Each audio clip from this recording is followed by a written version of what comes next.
After months of hard-fought negotiations, the Albanese government's ambitious and contentious plan to overhaul the National Disability Insurance Scheme goes to a vote today in the Senate. The political stakes are high given the ballooning cost of the $42 billion scheme, but of course, the personal stakes are much, much higher for the more than 660,000 participants. And with much of the detail yet to be worked out, a number of major advocacy groups are urging senators to vote against the bill. Our political reporter Isabel Rowe joins us now from Parliament House. Isabel, good morning to you. Talk to us why the government needs to see these reforms get through.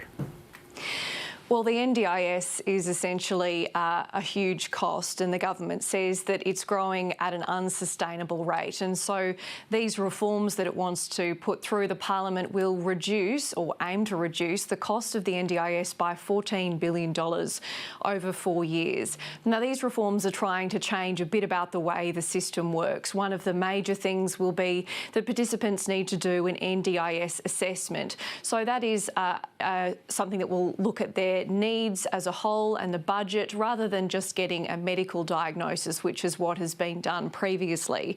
There is also conjecture about what services are in and what services are out in terms of what participants can claim. That will be a list that will be formalised under these changes, and that will be up for public consultation. There's also talk about a transition away from the NDIS for a lot of participants. There are lots of children that the government thinks shouldn't necessarily be on the scheme. They should be doing what's called foundational support, so services that are in the community, and those are the sorts of things that are going to need to be negotiated with states and territories. What's the reaction been? Well, from the disability community, there's quite a lot of fear. Change is always difficult, and as we know, the NDIS has been extraordinary for so many people, but it's also very tricky to navigate. And so there has been concern that these changes might make things more difficult, might increase the costs. There has been concern that people would need to pay for those NDIS assessments, although Bill Shorten has said that that is not the government's intention, to make people pay. We heard earlier this morning from the CEO of Inclusion Australia, McAlpine, around some of her concerns as well. It's what implementation's going to look like. It's whether or not this is sort of overarching legislation. It's enabling legislation. There needs to be rules put in. What will those rules look like? We've been promised co-design, but it's making sure that happens. It's making sure foundational supports that have been promised happen before any other changes. Now, the Greens are backing some of those concerns. They're urging people not to support this bill, but the Coalition has already indicated that they will support it, so that means it is most likely to pass the Senate. Isabel, thanks for the update on it all. The Democrats' vice presidential nominee Tim Walz will give a headline speech at the party's convention in Chicago today. He rounds out a list of speakers that will include former President Bill Clinton. North America correspondent Carrington Clark is on the convention floor for us this morning. Carrington, good morning. So what are you expecting there tonight? Well, the Democratic Party is trying to keep this crowd hyped up. It's going to be difficult to top the enthusiasm that we witnessed last night when we had both the former First Lady, Michelle Obama, her husband, the former President Barack Obama, giving passionate speeches endorsing Kamala Harris, arguing that her election would be another sign of progress, electing both the first female President of the United States and the first person of South Asian descent. But what they do have today to look forward to is the man who has been nominated as the vice presidential candidate for the Democratic Party. That's Tim Walz. He was plucked from relative obscurity by Kamala Harris just 2 weeks ago. Little known outside his home state of Minnesota, but he has managed to bring a great deal of excitement to Democrats who wanted to see a balancing act on that ticket.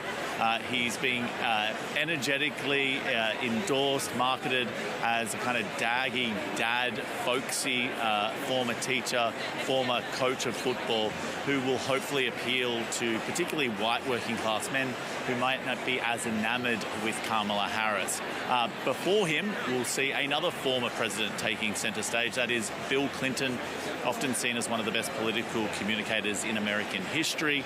Now, one of my favourite facts, pieces of trivia about American politics, is Bill Clinton, Donald Trump and George W. Bush were all born in the summer of 1946.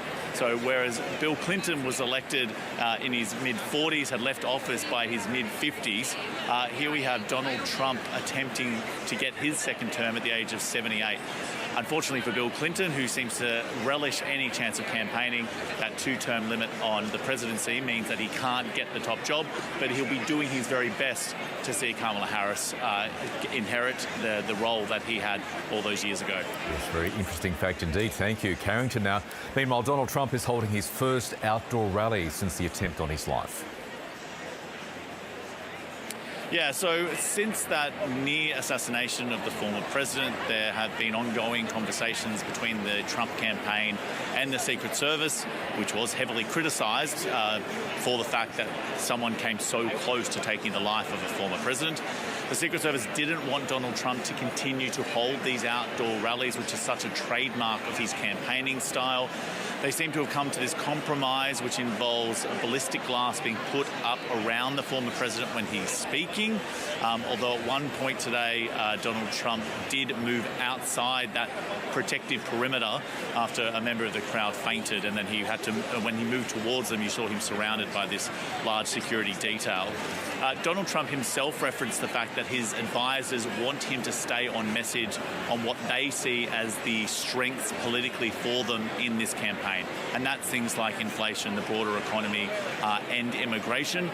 But he seemed preoccupied with the speeches that we heard from the former president and former First Lady here last night in Chicago. They were killing him under Obama. Did you see Barack Hussein Obama last night? Take little shots. He was taking shots at your president. And so was Michelle. You know, they always say, sure, please stick to policy, don't get personal. And yet they're getting personal all night long, these people.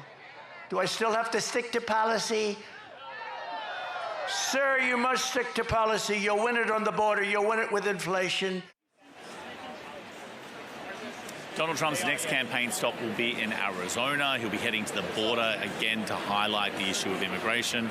Interestingly, the third-party candidate, RFK Jr., is holding his own event on Friday in Arizona. He is expected now to withdraw from the race and to endorse Donald Trump. Now, what everyone will be watching to see is how much of RFK Jr.'s support moves across to Donald Trump and whether or not that changes the dynamics of this race.